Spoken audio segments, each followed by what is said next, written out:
நேயர்கள் கேட்க இருப்பது இணையதள விளையாட்டுகள் ஒழுங்குமுறை மசோதா 2025 குறித்த சிறப்பு நிகழ்ச்சி. நாடு முழுவதும் ஆன்லைன் விளையாட்டுகளால் இளைஞர்கள் பலர் பெருமளவு பணத்தையும் நேரத்தையும் இழந்து கடனாளியாகியுள்ளனர். இதனால் ஏற்பட்ட மன உளைச்சல் காரணமாக இளைஞர்கள் சிலர் தங்கள் இன்னுயிரையும் மாய்த்து கொண்டுள்ளனர். அவர்களின் குடும்பங்களும் மிகுந்த துயரங்களுக்கு ஆளாகியுள்ளன. இந்நிலையை தடுக்கும் வகையில் மத்திய அரசு இணையதள விளையாட்டுகளை ஒழுங்குபடுத்துவதற்கான சட்டத்தை கொண்டுவரும் நடவடிக்கையில் ஈடுபட்டுள்ளது. அதன் ஒரு பகுதியாக மத்திய தகவல் தொழில்நுட்பத்துறை அமைச்சர் திரு அஸ்வினி வைஷ்ணவ் கடந்த 20ஆம் தேதி ஆன்லைன் விளையாட்டுகள் ஒழுங்குமுறை மசோதாவை மக்களவையில் தாக்கல் செய்தார். இணையதள விளையாட்டுகளை ஊக்குவிக்கும் அதே நேரத்தில் மக்கள் பணத்தை கொள்ளையடிக்கும் நோக்கத்திலான விளையாட்டு செயல்பாடுகள், விளம்பரங்கள் போன்றவற்றை தடை செய்ய இம்மசோதாவில் வழிவகை செய்யப்பட்டுள்ளது.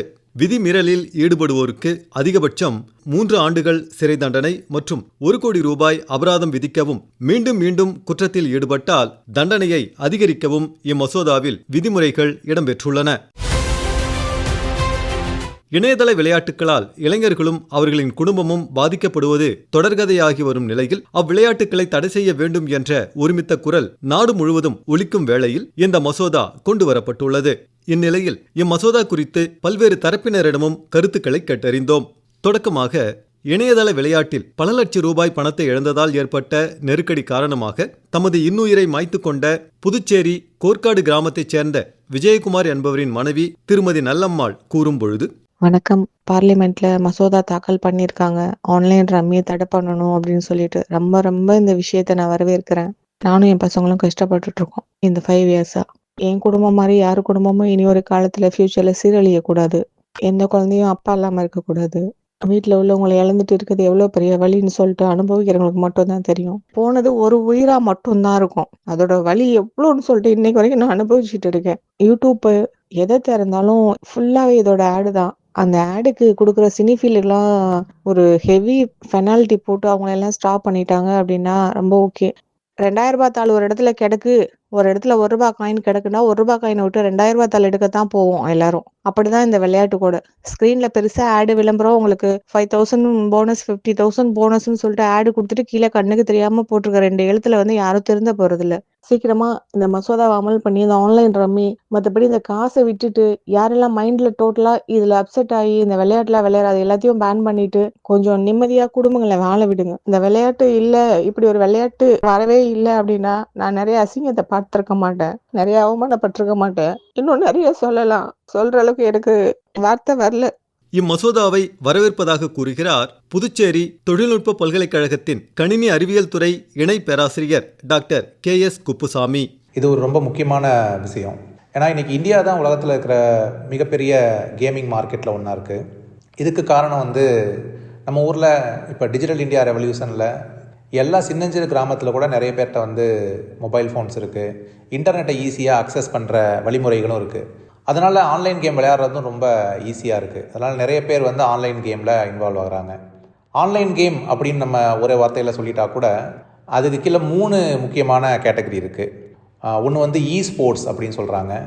2வது கேட்டகரி சோசியல் கேம்ஸ். இது எஜுகேஷன் பர்பஸ்க்காக இருக்கலாம், இல்லை ஒரு ஃபன் பேஸ்டு விஷயத்துக்காக இருக்கலாம். இந்த சோசியல் கேம்ஸும் இ ஸ்போர்ட்ஸும் அதில் எதுவும் மேஜராக ப்ராப்ளம் கிடையாது. 3வது ஒரு கேட்டகரி இருக்குது. அது ரியல் மணி கேம்ஸ். இது காசு வச்சு விளையாடுற கேம்ஸ், ஆன்லைன் மணி கேம்ஸ். இதுதான் ப்ராப்ளம். இப்போ கவர்மெண்ட் என்ன பண்ணுறாங்க அப்படின்னா இதை கம்ப்ளீட்டாக பேன் பண்ணுறாங்க. ஏன் இதை பேன் பண்ணுறாங்க அப்படின்னா இந்த கேமில் நிறைய பேர் இதுக்கு ஈஸியாக அடிமையாகிடுறாங்க. இது ரொம்ப அடிக்டிவாக இருக்குது. இது சாதாரணமாக நடக்கிறது கிடையாது. இதோட டிசைனே அந்த மாதிரி தான் பண்ணுறாங்க. நீங்கள் விளையாட உங்களோட ஆர்வம் அதிகரிக்கிற மாதிரி இருக்கும். உங்களுக்கே தெரியாமல் ஒரு ஸ்டேஜில் அதில் போய் மாட்டிக்கிற மாதிரி ஆகிடும். அதனால் இந்த ஆன்லைன் கேம்ஸ் பற்றி நிறைய கம்ப்ளைண்ட்ஸ் இருக்குது. நிறைய பேர் இந்த மணி கேம்ஸ் மேலே நிறைய கம்ப்ளைண்ட்ஸ் கொடுத்துருக்காங்க. ஸோ கவர்மெண்ட் அதுக்காக எடுத்திருக்க இந்த ஸ்டெப் ரொம்ப ஒரு முக்கியமான ஸ்டெப். இதுலேயுமே இந்த கேம் விளையாடுற பீப்புள் மேலே பனிஷ்மெண்ட் கிடையாது, பீப்புளுக்கு பனிஷ்மெண்ட் கிடையாது.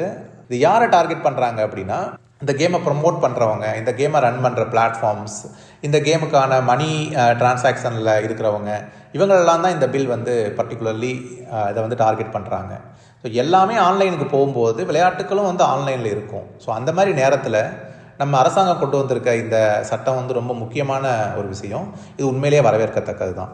வில்லியனூர் கஸ்தூரிபாய் அரசு கலைக்கல்லூரியின் தமிழ்துறை உதவி பேராசிரியர் அமுதன் கூறும்பொழுது, மத்திய அரசு கொண்டு வந்திருக்கின்ற இந்த மசோதா வந்து ரொம்ப முக்கியமான மசோதா. பல இந்திய குடும்பங்களில் வாழ்வாதாரத்தை உறுதிப்படுத்துகின்ற ஒரு முக்கியமான ஒரு மசோதாவை தான் நான் இதை பார்க்குறேன். என்ன காரணம் அப்படின்னு பார்த்தீங்கன்னா, இன்றைக்கி வந்து பல இளைஞர்கள், குறிப்பாக நம்ம நாட்டுடைய முதுகெலும்புன்னு சொல்லப்படுகின்ற இந்த இளைஞர்கள் தங்களுடைய வாழ்க்கையும் உயிரையும் இழக்கின்ற ஒரு நிலையை நம்ம இதில் வந்து நம்மளால் பார்க்க முடியுது. அப்போ இவ்வளவு வந்து குயிக்காக வேகமாக இந்த அரசு வந்து இதுக்கு செயல்பட்டு ஒரு மசோதாவை கொண்டு வந்திருக்கு அப்படின்றது மிகவும் பாராட்டுவதற்குரிய ஒரு செய்தி. இது காலங்காலமாக என்னென்னா, மக்களுடைய ஆசையை தூண்டுதல். ஒரே நாளில் திடீர்னு பணக்கார ஒருத்தர் இந்த மாதிரி வந்து டார்கெட் பண்ணி ஒரு குரூப் வந்து வேலை செஞ்சுட்டு இருக்காங்க இல்லைங்களா, அதிலிருந்து இதை வந்து இளைஞர்களையும் ஒரு குடும்பத்தையும் மீட்டெடுக்கின்ற ஒரு வேலையை இந்த மசோதா கண்டிப்பாக செய்யும் அப்படின்னு சொல்லி நான் நம்புகிறேன். முன்னாடியும் இதே மாதிரியான சூதாட்டங்கள் இருந்திருக்கு. ஆனால் அந்த சூதாட்டங்கள் என்ன பண்ணும் அப்படின்னு பார்த்தீங்கன்னா, சூதாடக்கூடிய பெர்சன் வந்து அந்த இடத்துக்கு போகணும். அது மட்டும் இல்லை, அவர் கொண்டு போகிற அந்த பணம் இருக்கு இல்லைங்களா, அதை வச்சு மட்டும்தான் அவரால் ஆட முடியும். அந்த ஒரு நிலை இருந்தது. அந்த பணம் தீர்ந்துட்டாலோ இல்லை அந்த இடம் போகலனாலோ நம்மளால் வந்து இதில் ஈடுபட முடியாமல் இருந்தது. ஆனால் அதையே நம்ம தடை பண்ணோம். ஏன்னா அது பல குடும்பங்கள் வந்து அழியறதுக்கு காரணம். ஆனால் இந்த ஆன்லைன் இந்த சூதாட்டம் இருக்கு இல்லைங்களா, இது வந்து அப்படிப்பட்டது மட்டும் கிடையாது. நம்ம நினைக்கிற இடத்துல நினைக்கிற எங்கே இருந்தாலுமே ஒரு நொடியில் நம்ம வந்து பல கோடிகளை இழக்கின்ற ஒரு நிலை கூட ஏற்படுது. பல பேர் வந்து பார்த்திங்கன்னா, அதாவது ஒரு நிமிடம் முன்பு வந்து ஒரு நல்ல வாழ்க்கை வாழ்ந்திருப்பாங்க. ஆனால் அந்த அடுத்த நிமிடம் இந்த கேமில் தங்களுடைய பொருளாதாரத்தை இழந்து நடுத்தருவில் குழந்தைகளை, தன்னோட எதிர்காலத்தை எல்லாத்தையும் இழக்கின்ற ஒரு நிலையை நம்மளால் பார்க்க முடியுது. இந்த மசோதாவை நான் படித்து பார்த்துருந்தேன். ஆன்லைன் கேமிங்கை தடை செய்யலை, அதே நேரத்தில் பணம் வைத்து விளையாடுவதை வந்து மிக கடுமையாக அவங்க வந்து தண்டிக்கிறாங்க. அந்த வகையில் இந்த மசோதா வந்து மக்களுக்கும் நாட்டுக்கும் பொருளாதாரத்திற்கும் மிகப்பெரிய ஒரு வரப்பிரசாதமாக இருக்கும்னு நான் நம்புகிறேன். கல்லூரி மாணவிகள் சிலரிடமும் ஆன்லைன் விளையாட்டுக்கள் ஒழுங்குமுறை மசோதா குறித்து கருத்து கேட்டோம். என் பேர் Sathyapriya. BSc psychology second year பண்ணிகிட்டு இருக்கேன் கஸ்தூரிபா உமன்ஸ் காலேஜில். நிறைய ஃபேமிலிஸ் வந்து இதனால் அஃபெக்ட் ஆகுது. ஃபினான்ஷியலாகவும் நம்மளோட கவர்மெண்ட் ஆகட்டும், நம்மளோட இந்தியாவே ரொம்பவே நிறைய பிரச்சனையை சந்திக்குது அப்படின்னு நான் நினைக்கிறேன். நிறையா பேர் கோடியாக போட்டு லாஸ் பண்ணுறாங்க. சின்ன சின்ன பசங்க அடிக்ட் ஆகுறாங்க. யூத் யங்ஸ்டர்ஸ் எல்லாருமே அதுக்கு அடிக்ட் ஆகுறாங்க. அது ரொம்பவே பெரிய பிரச்சனையை கொண்டு வருது. சைக்காலஜிக்கலாக அவங்க ரொம்ப அஃபெக்ட் ஆகுறாங்க. இப்போ ஒரு வீட்டில் வந்து ஒரு விஷயம் இருக்குது, இந்த காசை எடுத்துகிட்டு போய் இவங்க இப்படி செலவு பண்ணிட்டாங்க, மிடில் கிளாஸ் ஃபேமிலியில் அப்படி ஆயிடுச்சுன்னா அவங்களால நெக்ஸ்ட் ஃபேமிலியை ரன் பண்ண முடியாது. ஸோ அப்போ அவங்க ரொம்ப சைக்காலஜிக்கலாகவே ரொம்ப பாதிப்படைகிறாங்க, ஸ்ட்ரெஸ் ஆகுறாங்க, கடை அதிகமாக வாங்குறாங்க. அதனால என்விரான்மெண்டல் ப்ராப்ளம் வருது நிறையா நமக்கு அப்படின்னு நான் நினைக்கிறேன். என்னோட பேர் வந்து மேரி பிரின்சியா. நான் வந்து கஸ்தூர்பா காலேஜில் வந்து நான் பிஎஸ்டபிள்யூ படிக்கிறேன். இது வந்து எடுத்துன்னு வந்ததுனால நம்ம எல்லாருக்கும் ஒரு நல்ல ஒரு வாழ்வாதாரம், வாழ்க்கை அதுமாதிரி கிடைக்குதுன்னா இது நல்லது தான். இப்போ வந்து இந்த ஆன்லைன் கேம்ஸ்னால நிறைய பேர் அஃபெக்ட் ஆகுறாங்க. எப்படின்னு பார்த்தீங்கன்னா, மென்டலாக அவங்களாவே சஃபர் பண்ணிக்கிறாங்க. அதுவும் இல்லாமல் அவங்களுக்கு ஃபிசிக்கலாகவும் அந்த பாதிப்பு வந்து ஏற்படுது. சோஷியலாக வந்து அவங்க ஃபேமிலி, அப்புறம் ப்ளஸ் அவங்க என்விரான்மெண்ட்டில் இருக்கிற நெய்பர்ஸ் எல்லாரும் அவங்கள ஒரு மாதிரி பார்க்கறதுனால வெளியில் அவ்வளோவா இன்ட்ராக்ட் பண்ணாமல் இருக்கிறாங்க. அது மட்டும் இல்லாமல் அவங்களுக்கு மேக்ஸிமம் டிப்ரெஷனில் போகிறதுக்கான வாய்ப்புகளும் இருக்குது. கேம் விளாட்ணுன்னா அதுக்கு வந்து ஓரளவுக்கு மேனேஜ் பண்ணி இருக்கிற காசால் செலவழித்து அதிலே காசெல்லாம் போகிறதுனால ஃபினான்ஷியலாகவும் ரொம்ப சஃபர் ஆகுறாங்க. நாடாளுமன்றத்தின் இரு அவைகளிலும் நிறைவேற்றப்பட்டுள்ள இந்த ஆன்லைன் விளையாட்டுக்கள் ஒழுங்குமுறை மசோதா சட்டமாக ஏற்றப்பட்டு நடைமுறைப்படுத்தப்படும் நாள் இளைஞர்களுக்கு நன்னாளாக அமையும் என்பதில் ஐயமில்லை.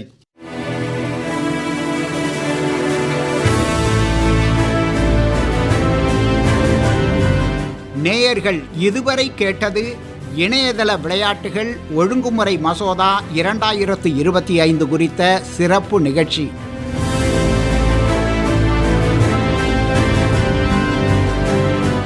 நிகழ்ச்சி அமைப்பு விபின் எஸ் நாத். அமைப்பில் உதவி பி இளஞ்செழியன்.